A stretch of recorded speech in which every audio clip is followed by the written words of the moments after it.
El mensaje de hoy, el mensaje que Dios nos tiene hoy a nosotros, es un mensaje especialmente destinado para aquellas personas que en algún momento de su vida se han sentido solos.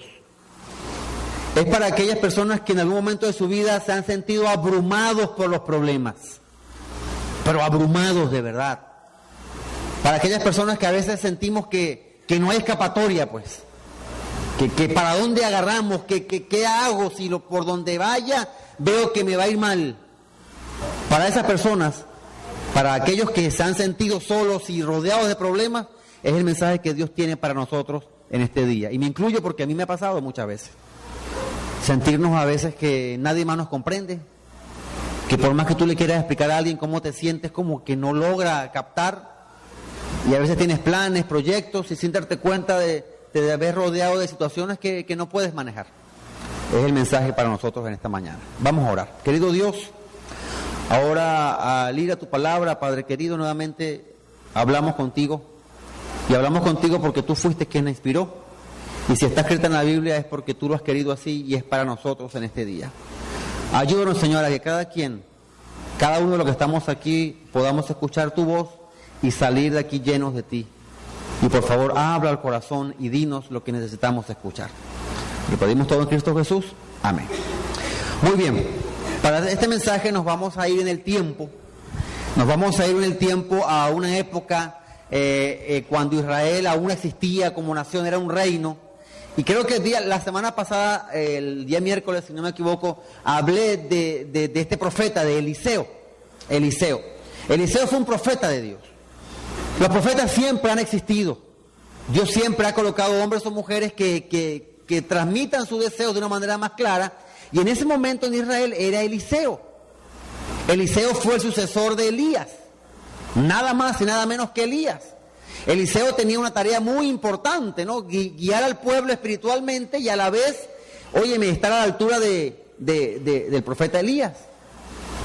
Lo que sucedía aquí era que Israel, dice allí, tenía guerra con Siria. Los sirios siempre fueron un enemigo de Israel, un enemigo jurado. No los asirios, estos son los sirios.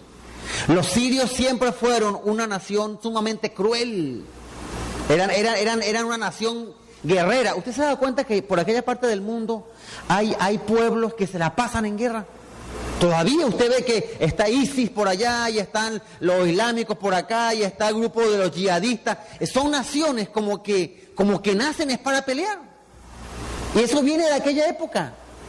Hay naciones que son pacifistas. Hay razas que son pacifistas. Hay razas como que tienen que estar peleando para sentirse vivos, pues. Y así eran los sirios. Los sirios eran una nación muy cruel. De paso, déjeme decirle un dato. Fueron los sirios los que inventaron la cruz, la crucifixión, no los romanos. Los romanos heredan como un método de tortura. Fueron los sirios los que la inventaron. Los sirios eran maestros de la tortura. Un paréntesis aquí, usted sabe que Israel en muchas ocasiones Dios les mandó a pelear y tuvieron que pelear como nación. Y pelear con espadas y matar, o sea, una guerra pues Israel.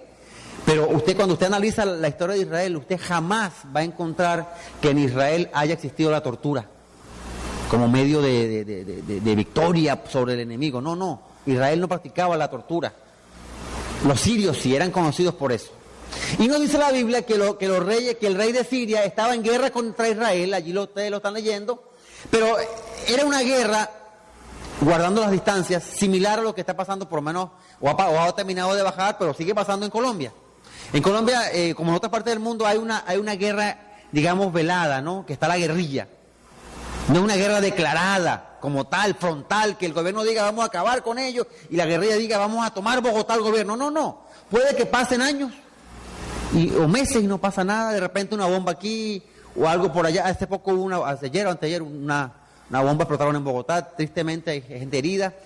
Pero 3 heridos, pero bueno, eso era similar lo que estaba pasando con Siria. No era una guerra frontal todavía. El rey de Siria decía, bueno, vamos a ir este día, vamos a atacar en este sitio, un pueblo quizás fronterizo y nos regresamos. Vamos a atacar una caravana de israelitas y a matarlos y nos regresamos. Era una guerra como de guerrillas, pues trate de ubicarse en ese contexto. Por eso dice allí que el rey de Siria tenía guerra contra Israel y consultaba con su equipo, con su grupo de cercanos, decía, en tal y tal lugar va a estar mi campamento. Tal día vamos a ir a este lugar, otro día vamos a ir allá, otro día vamos a ir acá. Ese era su plan de guerra, plan de ataque contra Israel. Dice el versículo siguiente, el versículo 9, y el varón de Dios, ¿quién era el varón de Dios? El profeta Eliseo. Yo creo que lo mencioné aquí la semana pasada. En muchas partes de la Biblia, en el contexto, en el tiempo de Eliseo, la Biblia no menciona a Eliseo como Eliseo, sino que lo nombra como el varón de Dios. Y eso dice mucho de Eliseo. Cualquiera que en ese tiempo hablara y dijera, el varón de Dios puede ser cualquiera. Pero la gente decía, el varón de Dios, óyeme, saber que el varón de Dios era Eliseo, dice mucho acerca de su influencia, pues de lo que él transmitía. Eliseo, el varón de Dios, le envió a decir al rey de Israel, mira, no pases por tal lugar porque los sirios van allí. En otras palabras, le decía al rey de Israel, mira rey, cuídate. Tal día el rey de Siria va a atacar en tal sitio.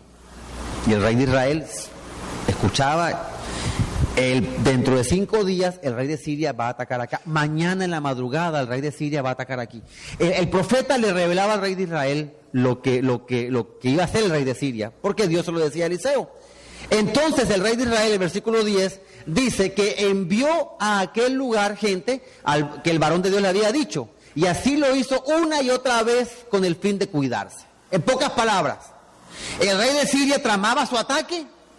Dios le revelaba a Eliseo, dile al rey de Israel que se cuide porque el rey de Siria va a hacer esto. Y el rey de Israel se cuidaba. Entonces cuando el rey de Siria iba a atacar, se daba cuenta que o estaba esperando un ejército o lo estaban esperando de alguna manera y todos los ataques eran frustrados porque Israel como que iba un paso adelante, pues. ¿No? Iba un paso adelante. Déjeme decirle que esta historia de hoy es una historia de muchos contrastes. Porque por un lado vemos al rey de Siria tratando de atacar y vemos a Israel que se está protegiendo. Entonces fíjense lo que pasó con el rey de Siria, versículo 11. El corazón del rey de Siria, dice la Biblia, se turbó por esto. Pero ¿cómo es posible? Decía él. Si yo voy a atacar aquí y de sorpresa, y ya saben que vengo, voy para allá a atacar de sorpresa, ya saben que vengo, ¿por qué me están esperando? Y el corazón dice, se turbó. Y él entonces, noten algo, hermanos y amigos, algo que hace mucho, siempre hacemos nosotros cuando dejamos que nuestra mente humana, o no espiritual, trabaje. Escúchenme bien una cosa. Cuando suceden cosas a nuestro alrededor, cosas de Dios, cambios que sucedan, alguna situación que suceda por trabajo directo de Dios, aquel que no está con Dios le busca es la explicación humana. Busca la explicación humana. Así de sencillo. Cuando uno va a las cárceles y trabaja en cárceles, uno se da cuenta que hay mucha gente que en las cárceles se entrega a Dios. Se entrega a Dios. Asesinos, violadores, estafadores se entregan a Dios. Pero ¿qué razona el que no está con Dios? Dice, no, pues esa gente se está entregando se está metiendo cristianos es para ver si lo sueltan y lo sueltan más rápido, pues, como para, explicando las cosas humanamente hablando. El rey de Siria también, él dijo, bueno, miren lo que pensó el rey de Siria. Si yo me reúno aquí con mi equipo de guerra para hacer un ataque en 2 días a Israel, y cuando en 2 días voy allá, ya me están esperando, él razonó, aquí hay un soplón. Ese fue su razonamiento lógico humano. Si yo me reúno con mi gente aquí a explicar, a planificar algo, y al día siguiente lo saben allá, aquí hay un soplón. Y es lo que dice allí, ¿no? Segundo de Reyes 6:11. El corazón del rey de Siria se turbó por esto y llamó a sus siervos y les dijo, ¿no me declararéis vosotros quién de los nuestros es el rey de Israel? ¿Quién es el espía? ¿Quién es el soplón? ¿Quién es el que está llevando la información? ¿Quién es el mercenario? Pues, razonamiento humano. No, él no tenía otra explicación. Y déjeme decir una cosa, cuando Dios obra muchas veces no hay mayores explicaciones sino las que inventamos, pero no siempre es así. Entonces noten lo que le responden a él, el versículo 12. Uno de sus siervos le dijo, no rey, es que ellos sabían. Ay del que el rey pensara que era su enemigo, lo acababa. Dice, no rey, señor mío, sino que el profeta Eliseo, dice, está en Israel. Y él le dirá al rey de Israel, él le declara al rey de Israel las palabras que tú hablas en tu cámara más secreta. Vean ustedes cómo los sirios estaban claritos con lo que estaba pasando allí. No, rey, aquí no hay ningún espía. Lo que pasa es que lo que tú digas aquí, el rey de Israel lo va a saber. ¿Por qué? Porque el profeta Eliseo se lo dice. Es más, tú puedes ir a tu lugar más secreto y hablar susurrando si tú quieres, y con señas si quieres, igual lo vas a hablar al rey de Israel. En tu cámara más secreta el rey de Israel lo va a saber. Aquí hay algo interesante, ¿no? Entre paréntesis. Ya los siervos del rey de Siria sabían lo que estaba pasando y el rey no sabía. El rey no sabía. Todos sabían menos él. Y a veces pasa, ¿saben? En la vida, o en la iglesia, en el trabajo, en la familia, que quien tiene que saber las cosas no las sabe. Quizás había miedo, ¿no? Que tenían miedo que el rey... Pero bueno, ellos ya lo sabían. Es importante que usted siempre le haga saber a quien debe saber las cosas. Eso es bueno, tiene que ver con las normas de comunicación. Pero bueno, seguimos avanzando. Entonces, fíjense lo que el rey de Siria dijo entonces, cuando escucha que está Eliseo allá, y le dijo, id, hablando de Eliseo, y mirad dónde está Eliseo, para que yo envíe a capturarlo. Y fíjense lo que le dijeron de una vez, no, él ya sabe dónde está, él está en Dotán, una aldea que se llamaba Dotán. O sea, los siervos del rey de Siria sabían quién era y sabían hasta dónde vivía, y el rey de Siria no sabía nada. Entonces fíjense, él dijo, bueno, si Eliseo es el problema, agarrémoslo preso pues.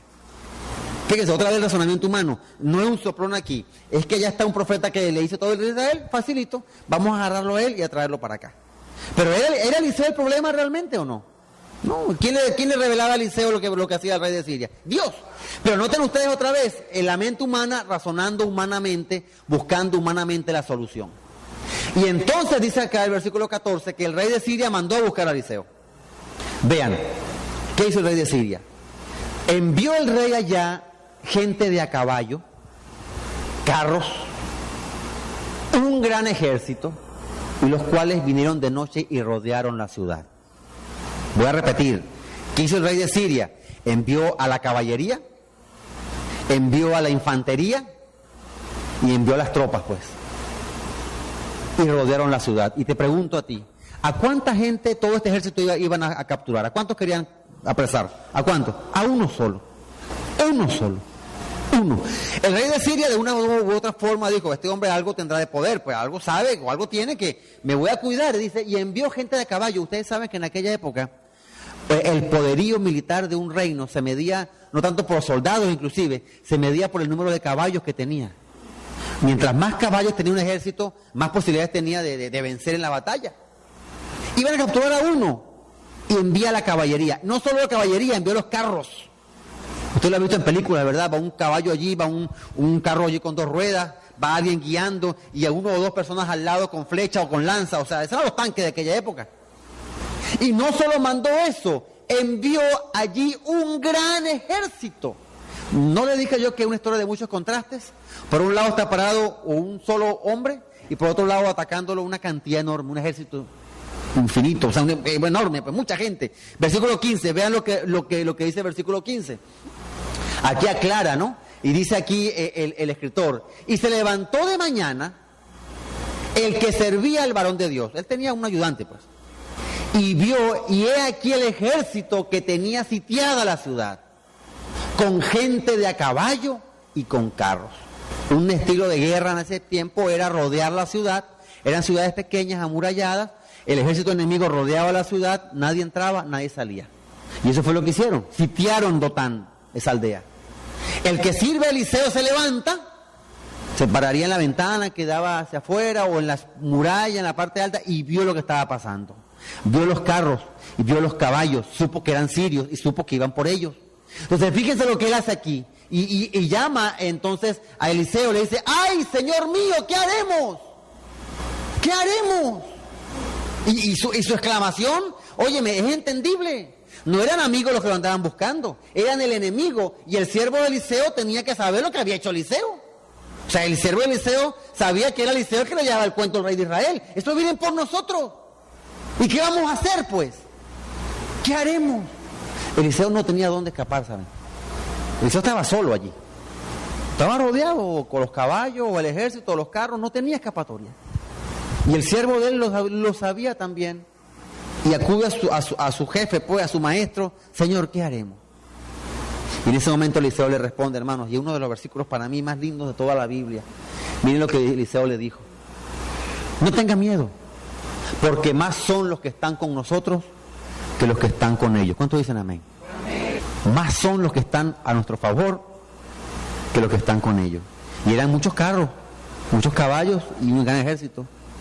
Pero Eliseo lo dice con una tranquilidad. Yo les voy a confesar algo: si yo hubiera sido el siervo de Eliseo, yo igual pegó ese grito, ¿no? Pero Señor, nos van a matar, estamos en la olla, ¿qué hacemos? Y mi maestro, o sea, Eliseo, me dice a mí con esa tranquilidad: tranquilo, Daniel, que son más los que están de nuestro lado que ellos, pues. Yo lo mínimo que hubiera hecho, yo les confieso, hermano, yo me regreso a ver de nuevo. Porque lo hice tan tranquilo, ¿no? Yo me regreso a ver de nuevo, porque yo digo, de repente vi mal. De repente están el ejército de Israel en otra parte, escondido, yo no lo veo. Y yo me regreso porque así trabaja uno, pues. Así funciona el ser humano. O sea, nosotros para poder tener la seguridad plena tenemos que ver, porque si no vemos como que la cosa... eso sucede. El ser humano, tristemente, en la semana que tuvimos de campaña aquí hablamos mucho de eso, ¿no? Que muchas veces queremos basar nuestra seguridad en lo que vemos, no en lo que oímos. ¿Y por dónde viene la fe? ¿Por dónde viene la fe según la Biblia? Por el oír, no por el ver. Y este hombre escucha de su maestro, el profeta, que dice: tranquilo. Seguramente era Giesi, el siervo de Eliseo. En otras partes aparece su nombre, Giesi. Tranquilo, Giesi, que son más los que están con nosotros. Y Eliseo tiene que haber visto la cara de turbación de su siervo, de preocupación, de angustia. Hermanos, si los sirios los agarraban, los volvían... O sea, lo liquidaban, eso no tenían contemplación, los sirios eran malos. Este hombre sabía que los iban a matar, a crucificar, a descuartizar, y hervir en aceite, qué sé yo. Entonces el profeta ve la cara de su siervo y miren lo que hace, versículo 17. Lo hace por amor a su siervo. Y miren lo que hace Eliseo en el versículo 17. Y le dice: mira, vamos a orar, le dice. Y oró Eliseo. Y le dice a Dios: Señor, te ruego, oh Jehová, que abra sus ojos para que vea. Entonces Jehová abrió los ojos del criado y miró. Y he aquí que el monte estaba lleno de gente de a caballo y de carros de fuego alrededor de Eliseo. ¿Cuántos dicen amén? Este hombre no era ciego, ¿saben? O sea, él veía como tú y yo vemos. Pero en realidad nuestra vista velada no ve lo que en realidad sucede a nuestro alrededor. Y vean que Eliseo oró y dijo: Señor, yo quiero que él vea. Porque no es ciego, no, pero yo quiero que él vea de verdad lo que está pasando. Estaba la ciudad, generalmente ubicada en un valle, la ciudad rodeada por los sirios, pero en realidad lo que estaba pasando era que los sirios estaban rodeados por los ángeles del Señor. Tremendo esto. Usted dirá: pero pastor, ¿cómo es eso? Mire, hermano, yo creo en los ángeles. Dios tiene ángeles que están a nuestro favor, como también hay ángeles que están en contra nuestra. Y he escuchado muchas historias sobre esto. Pero hay una que es la más cercana, pues, porque uno ha leído mucho de estas cosas, pero hay una más cercana.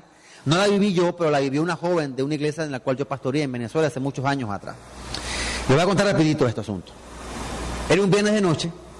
En la iglesia, aunque no era muy grande, había un pequeño coro. Y el sábado había un programa especial en el día, así que hubo un ensayo del coro el viernes en la noche. Se hizo tarde y la joven tenía que agarrar un autobús para ir a su casa. Ella, su casita, pues, era una muchacha, una familia muy humilde, todos adventistas, pero muy humildes. Vivían en unos ranchitos, unas casitas ahí en las montañas, una montañita, una loma. Gente muy sencilla, casita de peso de tierra, una casita, bueno, muy sencilla, muy pobre. El autobús la dejaba a ella en la avenida, tenía que atravesar un montarrascal, pues un monte allí, muy elevado estaba el monte, y llegaba aquí y subía por el cerrito, pues, y llegaba donde estaban sus casitas. Ella, antes de salir, le avisó por un teléfono que había fuera de la iglesia, un teléfono monedero, a su hermano: voy para allá, estén pendientes. Era una zona peligrosa. Y como estaba en lo alto de la montañita, la casa de ella, se veía cuando bajaba ya el autobús y se veía cuando venía caminando. Y le dijo al hermano: voy en camino, está pendiente, pues. Isaac, apellido Vélez, ella se llama Lisa. Isaac se para y le cuenta a Isaac lo corrobora, ¿no? Isaac dice: sí, pastor, yo estaba allí contándome ellos su experiencia. y ve cuando se baja Lisette del autobús. Lisette se llama, no Lisa, Lisette. Pero él también ve que a la salida aquí del Monte Rascal había unos ladrones, pues ellos los conocían, unos ladrones del bar, unos delincuentes. A él no le daba tiempo de llegar aquí, lo que hizo fue orar, Señor, que no le pase nada a Lisette. Y ellos a esa hora se ponían allí porque cuando venía saliendo la gente los robaban. Y él dijo, estos los van a robar. Y Lisette se bajó, ella cuenta, se baja del bus, comienza a caminar entre el monte, ¿verdad? El caminito, y cuando sale ve a los malandros. Y ella dijo, me robaron. Pero ella se sorprendió porque cuando los malandros la ven a ella, estaban como que parados impidiéndole el paso, pero cuando ella sale del monte, los malandros se quitaron, ¿no? Le abrieron paso más bien. Ella dice, van a esperar que yo pase por la espalda. Ella dice que iba orando, y los malandros aquí, y pasó y no sucedió nada. Y llegó arriba, asustada, usted sabe, la experiencia, oye, qué bueno, mira que... Y le cuenta a Isaac la estaba esperando, dice ella que Isaac estaba pálido, y Lisette le dice, pero oye, qué bueno que no me robaron, chico. Isaac le dice, pero ¿cómo te van a robar? Pues ¿cómo así? ¿Cómo te van a robar? Le dice el hermano a ella, Lisette. Yo vi cuando entraste allá, y cuando saliste aquí, dice Isaac, iba un negrote así al lado tuyo, dice. Pero un hombre como de 2 metros así. Yo no lo había visto cuando ella, pues yo lo vi salir de delante de ti, dice. Y el tipo iba así caminando, y tú detrás. Pero Lisette dice, pues yo no vi a nadie. Dice, yo lo vi, dice Isaac. Y los tipos también tienen que haberlo visto, porque se apartaron cuando vieron a ese negro saliendo de ahí del monte ese, pues. Hermano, un ángel cuidó a Lisette esa noche. ¿Cuántos dicen amén? Yo lo creo. Ese poeta que escribió Píntame angelitos negros, los hay. Y dice que era un hombre fuerte, dice. Dios envió un ángel cuidando a su sierva, a su hija. Dios obra. Y aquí lo que sucedió fue algo similar. De una u otra manera, cuando este hombre se sentía solo y rodeado por los problemas, su vida estaba en juego, no había salida. El profeta oró y en realidad tranquilo, no te preocupes, que siempre hay más gente, hay más a nuestro favor que en nuestra contra, y es algo que tú y yo tenemos que recordar siempre, hermanos, porque a veces sucede que en nuestra vida lo que vemos son problemas, y cuando a veces buscamos a la gente que esperamos que nos va a ayudar, a veces la gente que más bien nos empuja, nos pone la zancadilla. Cuando nos llenamos de alegría pensando que veremos a alguien que nos va a dar la mano, a veces el que nos empuja. O cuando tenemos un plan bueno y de repente eso se cae al suelo. La vida es así, tristemente. Y cuando estamos rodeados y decimos, Señor, pero ¿ahora qué hago? Tenemos que recordar esta experiencia. No estaban solos Eliseo. Dios no había metido a Eliseo en ese problema, porque era Dios que le contaba a Eliseo todo. Eliseo contaba lo que Dios le decía. Bueno, Dios no lo iba a dejar solo. Es que Dios nunca deja solo a sus hijos. Jamás. Y Eliseo siguió orando. Entonces, el siervo vio lo que estaba pasando. Hermanos, y yo saben, les voy a confesar otra cosa. Yo estoy confesando muchas cosas aquí. Yo de esta oración, yo también se la he hecho a Dios muchas veces. O sea, hay momentos en los cuales yo le he pedido al Señor, Señor, abre mis ojos. Y ayúdame a ver, aunque sea un ratico, un ángel. Y después que oro, bueno, no lo he visto como he esperado verlo, ¿no? Este lugar, hermano, está rodeado de ángeles de Dios en este momento. Aquí están, yo lo sé, es la promesa. Y quizás no los vemos ahora, pero lo que también yo me respondo es que quizás en muchas ocasiones, como a Lisette, le pasó a mi amiga, ángeles han venido a nuestro rescate y ni nos hemos dado cuenta que han sido ángeles. Gente que nos llega, que nos resuelve, que nos dice, que nos orienta. Ángeles que Dios manda. Pero el profeta siguió orando, fíjense. Vamos a leer el día del 18 ahora. Oró para que su siervo viera. Y después oró otra oración y miren lo que dice. Y luego que los sirios fueron a donde Eliseo, oró otra vez Eliseo a Jehová. Y dijo, Señor, te ruego que a ellos los hieras con ceguera. Y Dios los hirió con ceguera conforme a la petición de Eliseo. Otro contraste. Eliseo ora para que su siervo vea y ahora ora para que los sirios queden ciegos. Pero fue una ceguera también diferente. No es que no veían nada. En realidad sucedió que no veían lo que tampoco estaba pasando. Ellos van a ver a Eliseo, ven a Eliseo, pero no ven a Eliseo. O sea, no saben que Eliseo es Eliseo, pues en pocas palabras. Están viendo a Eliseo, pero no lo ven. Y me recuerdo de otra experiencia, de un hermano, esto sucedió en Colombia. Hubo un tiempo en Colombia que hubo casi una guerra civil, hace muchos años atrás. liberales contra los otros y tal. Y todos los grupos digamos, desconfiaban entre sí. En una zona de Colombia estaba prohibido estudiar la Biblia, o sea, cualquier grupo religioso, reunirse, a un grupo pensaban que era el grupo enemigo, así que estaba prohibido, pues ningún tipo de reunión. Un hermano fue a dar un estudio bíblico a casa de una hermana. Eso también me lo contó él mismo. Una casita también sencillita, ¿verdad? Una sola puerta, la ventana aquí, y están estudiando la Biblia, eran dos hermanos y la señora, y llega una patrulla del ejército, o la guerrilla, yo no sé quién era. Ellos dicen, nos agarraron aquí. Y estaba prohibido estudiar la Biblia. No podían salir, el carro estaba parado afuera, aquí la puerta. Lo único que los hermanos hacen es pararse en una esquinita del cuarto. ¿Qué pueden hacer? Ahí está la ventana, no pueden salir. Y se para aquí, llega el uniformado en la puerta allí y comienza a ver el cuarto. Y el hombre los ve a ellos y pasa la vista y estaban parados, no podían esconderse nada. Entonces en ese momento el militar los apunta con el dedo. Y el hermano dice que estaba parado aquí. Y el militar lo está apuntando con el dedo, a unos pocos metros, así. Y le dice a la señora dueña de casa, tenga cuidado, le dice. Y lo indica a ellos así. Tenga cuidado que anda mucha gente mala en estos tiempos por ahí suelta. Y lo sigue indicando con el dedo así. Y le dice, y el hermano ve que tiene el dedo aquí. Y le voy a dar un consejo, le dice el militar, o uniformado. Ese hueco que tiene ahí en la pared, tápelo. Porque por ese hueco se le puede meter algún ladrón. Yo le recomiendo, busque unas maderas, unas cosas, y no había ningún hueco, hermano, eran ellos los que estaban parados aquí. Dios de alguna forma veló también la vista de este hombre y bueno, le salvó la vida, pues. No lo vieron fue un hueco en la pared y estaban parados ellos allí. Algo mismo sucedió aquí. Viene Eliseo, ora para que los sirios no vean, y están viendo a Eliseo, pero no saben que es Eliseo. Miren lo que sigue sucediendo acá. Aquí viene uno de los milagros, hermanos, más lindos de este episodio bíblico. Leamos el 19 ahora. Segunda de Reyes 6:19. Dice aquí, después Eliseo les dijo a los sirios, no es este el camino, ni es esta la ciudad, seguidme y yo os guiaré al hombre que buscáis. Y Eliseo los guió a Samaria. Vean esto. Eliseo comienza a hablar con los sirios. Le dicen, ustedes aquí no está el hombre que están buscando ustedes.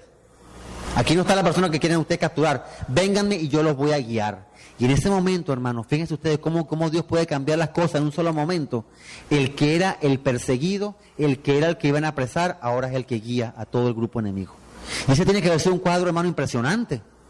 Yo me imagino a Eliseo, no sé si iría caminando en un burrito, avanzando hasta Samaria. Samaria era la capital de Israel en ese tiempo.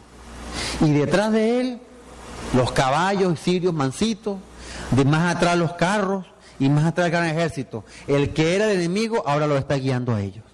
Muchos dicen aquí que Eliseo mintió, porque Eliseo les dice, no es este el camino, ni esta la ciudad, y yo os guiaré al hombre que buscáis. En realidad ellos estaban buscando a Eliseo, pero Eliseo no mintió aquí. ¿Por qué Eliseo no mintió? A ver, si ellos lo andaban buscando a él, ¿por qué creen ustedes que Eliseo no mintió cuando le dijo que yo los voy a guiar al hombre que de verdad ustedes están buscando? Saben, el rey de Siria quería que su ejército se encontrara con quien de verdad estaba causándole el problema a él. Y era Eliseo el que le causaba el problema a él, en realidad. Era Dios. O sea, ustedes me podrán capturar a mí, pero si ustedes quieren resolver su problema, no es a mí quien tienen que buscar. Y entonces Eliseo no miente, le dice, yo los voy a llevar a quien ustedes están buscando de verdad. Y los lleva a Samaria. Ponme el 20, por favor. Los lleva a Samaria, en la capital de Israel, y cuando ellos están en Samaria, rodeados por los israelitas, Eliseo ora para que otra vez vean. Y cuando ellos abren los ojos, se ven rodeados del ejército de Israel. Y ahí se dan cuenta de lo que había pasado. Cuando llegaron a Samaria, le dijo Eliseo, Jehová abre los ojos para que vean. Jehová abrió sus ojos y miraron y se hallaban en medio de Samaria. Entonces ahora estaban ellos en medio de Samaria, rodeados por los israelitas. Y el rey de Israel le pregunta, versículo 21, ponlo allí de una vez, voy adelantando aquí, le dice, ¿qué hago, Eliseo? ¿Los mato? ¿Mato a esta gente? Te querían matar a ti. ¿Los matamos? Eliseo le respondió el 22, no los mates, le dice, no los mates. Mira lo que va a hacer. Le dice, mira, tú no los vas a matar. Le dice, pon delante de ellos pan y agua, que coman y beban y regresen a su rey de Siria. ¿A quién representa el pan y el agua en la Escritura? Díganme ustedes, ¿quién representa el pan y el agua? A Jesús, a Dios, el poder de Dios, el amor de Dios. Entonces ven ustedes aquí, al que iban a matar, ahora le dice, no, dale comida. Y dice el versículo siguiente que el rey preparó un gran banquete. Entonces noten ustedes, hermanos, la impresión de los sirios. Los sirios iban a pelear, los sirios iban a capturar, los sirios iban a matar, los sirios iban a apresar. Y lo que se consiguen es una fiesta de recepción. Se consiguen pan, se consiguen agua, se consiguen comida. Y para ellos, ese sí fue el encuentro con el que andaban buscando. No soy yo, dice Eliseo, es Dios. Es el Dios de Israel. Y miren lo que el Dios de Israel tiene preparado para ustedes. Una comida. Una comida. Y fíjense lo que pasó, el versículo 23 al final, dice, después de eso, dice, nunca más vinieron armas armadas de Siria a la tierra de Israel. El susto que se llevaron, hermano. O sea, la experiencia tremenda de ver cómo trabaja el Dios de Israel, cómo trabaja nuestro Señor. Saben, hermanos, cuando tú y yo estamos rodeados de problemas, en muchas ocasiones, sí, está bien orar, y eso es muy bueno, hay que orar y hay que orar, pero te doy un consejo, y eso está en la Escritura también, no le digas a Dios lo que tiene que hacer, pídele tu necesidad, llévale tu problema a Él, pero no le des el menú completo de los pasos a seguir. Porque muchas veces nosotros tenemos en nuestra mente que para tú salir de tus problemas, para yo salir de mis problemas, tiene que darse eso, y esto, y esto, y esto, porque lo mejor es esto, y cuando no es así. Dios tiene su forma de trabajar. Dios tiene su manera de actuar en la vida de sus hijos. Eliseo y su siervo Giesi difícilmente habían tenido en su vida una experiencia más difícil que esa. No tenían salida, hermanos. Humanamente hablando, no había escapatoria. No había. Y cuando estamos en situaciones como esas, cuando Dios se muestra de una forma mucho más contundente y clara. ¿Qué hizo Eliseo? Eliseo oró. Y saben, hermanos, y la primera oración de Eliseo es una oración muy importante. Porque el principal problema que tenemos los seres humanos, nosotros, es que no vemos lo que hay que ver. El ser humano por naturaleza ve mal. O sea, vemos mal. ¿Se acuerdan cuando Samuel fue a ungir al rey de Israel, que iba a ser David? El papá de David le mostró a todos los hijos mayores, ¿verdad? Los adultos, los experimentados. Y por allá, no, aquí te falta uno. Le dice, no, pero este es un chamito, un muchachito que está por ahí cuidando las ovejas. Tráigamelo. Un escurridito ahí, una cosita, un muchachito, un adolescente que... No, ese va a ser el rey de Israel, dice. Pero ¿cómo se...? Es que Dios no ve lo que está por fuera, Dios ve el corazón. Y Samuel ungió al rey de Israel, a David, y después de David desciende Jesús, imagínense, casi nada. Los seres humanos somos tan esclavos de la vista. Y es que es verdad, hermanos, también, seamos sinceros, a veces tenemos problemas que nos mueven el piso. O sea, a veces hay situaciones que sencillamente nos mueven el piso y nos trastornan toda la vida, toda la existencia. Hay épocas en la vida cuando decimos, Señor, pero ya está bien una cosa y otra, y medio salimos y otra. Eso nos pasa. La vida es así. Entonces ahí lo que tenemos que pedir no es tanto, Señor, hazme esto o lo otro, que hay que hacerlo, sí, a Dios le gusta que le pidamos, pero también pedirle a Dios que nos ayude a ver. Porque siempre detrás de lo que nos pasa, Dios está obrando en favor nuestro, siempre, siempre. ¿Usted recuerda cuándo fue la primera vez que usted llevó a un hijo suyo a vacunarse? Mi hija mayor, Jessica. Jessica siempre fue una tía le decía que tenía que ser actriz, ¿no? Porque ella era histrónica, ¿no? Ella veía la aguja y eso comenzaba a llorar y abría esos ojos y unos gritos y ni le ponían la aguja y eso era un drama, pues. La menor era más resistente, ella aguantaba, pero la Jessica, y cuando iba al odontólogo, imagínense, eso era un desastre. Bueno, así nos pasa a nosotros. O sea, cuando uno va por primera vez a ponerse una vacuna, ¿qué ve el niño? Ve la aguja. Y quizá uno la ve así, él la ve así, es cierto. Pero tú como su padre, ¿qué estás viendo en realidad? Ella ve el dolor que le va a causar la aguja. Pero tú que eres su papá y la estás llevando por amor, ¿qué tú estás viendo con la inteligencia o la experiencia un poquito más que tú tienes sobre tus hijos? Tú estás viendo algo más. Ahí está pasando algo más que lo que ella ve. Ella ve la puya, el dolor. Tú estás viendo, oye, me la están ayudando para que a futuro no se enferme de esto, pues. ¿Ven? Que uno tiende a ver un poquito más que los hijos en ocasiones. Imagínense ustedes la diferencia entre nosotros y Dios. ¿Qué no verá Dios que nosotros no vemos? Por eso es importante que le pidamos a Dios que nos ayude a ver. De hecho, en Apocalipsis, para la iglesia de este tiempo, se le dice a la Odisea, pide colirio para que veas. Es que vemos mal. Por naturaleza vemos mal. ¿Cómo tú catalogas a una persona muchas veces que tienes frente a ti, de primera que la estás conociendo? Muchas veces la catalogamos por la ropa que tiene puesta. Y es triste, pero el ser humano trabaja así. En mis tiempos, cuando el muchacho, uno conocía a un muchacho o a un amigo nuevo o tal, uno le daba la mano, uno hacía tres cosas. Uno le daba la mano, lo miraba a la cara y después le miraba los zapatos. Y dependiendo de los zapatos, la marca de zapatos, iba a ser mi amigo o no. Así trabajaba uno. Es triste y quizás todavía sigue pasando eso. Nos dejamos llevar por lo que vimos. Pero ¿qué hay detrás de eso? Entonces yo no sé ahorita qué problema tienes tú en tu vida. Lo he dicho, y yo no soy un predicador ni fatalista, ni extremista, ni... No, pero soy un predicador realista. Y aquí todos tenemos problemas. Es la realidad. Decirle a un cristiano, o a un nuevo cristiano, nuevo creyente, tú nunca en tu vida vas a tener problemas, eso es mentirle en su cara, de frente. Bueno, los cristianos tenemos problemas y a veces más que el resto. Pero bueno, es que no se nos ha prometido no tener problemas. Se nos ha prometido que cuando venga el problema tenemos la ayuda para seguir adelante. Por ahí un poeta escribió una vez, no le pida al Señor que te quite la carga de los hombros, pídele hombros más fuertes, que te ayuden a soportar la carga, que hay una gran diferencia. Entonces pidámosle a Dios que nos ayude a ver, pero que podamos ver con sus ojos, y espero no abusar, no diciendo que Dios tiene ojos como nosotros, pero bueno, de alguna manera que podamos ver lo que Él ve. Y si no lo vemos, que tengamos la confianza plena, aquí están los ángeles conmigo, ellos me van a ayudar. Hermano, y cuando usted tiene esa realidad, asuma ese hecho, tu vida va a mejorar un poquito más. Como te digo, aquí estamos rodeados de ángeles de Dios. Cuando tú salgas de aquí va a ir un ángel a tu lado. Es que eso está escrito. Y antes de dormir va a haber un ángel que va a estar velando tu sueño. Pon a tus hijos cada vez que salgan de casa en las manos de Dios y de sus ángeles que los cuiden. Bueno, que si pudiéramos ver de verdad. La hermana Guay lo dice, a veces si pudiéramos ver, es una guerra casi cuerpo a cuerpo, una pelea cuerpo a cuerpo entre los ángeles del demonio y los de Dios que luchan por nuestra alma, por nuestra vida, nuestra salvación. Hay carros de fuego que están dispuestos a luchar por nosotros, ¿saben? No sé cuál es tu problema, Dios sí lo sabe y Dios tiene la solución para tu problema. Y fíjense cómo pasó con Eliseo, lo cambió de un momento a otro. El perseguido ahora era el líder. Y los perseguidores fueron después los apresados. Y quien iba a matar recibió pan. Es que Dios trabaja de una forma, hermano. Dejemos que Dios obre.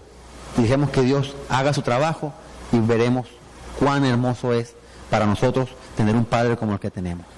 Que Dios nos bendiga hoy grandemente, hermano. Recuerda una cosa, cuando salgas de aquí a tu casa, no vas solo. Va un ángel a tu lado.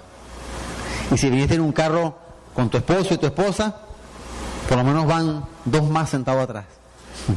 Y cuidado, por ahí un amigo una vez me dijo, no corras mucho, cuando corres mucho los ángeles se quedan. Hay que guardar las leyes, no respetar las leyes de tránsito. Hermano, que Dios nos bendiga grandemente, ¿sabes?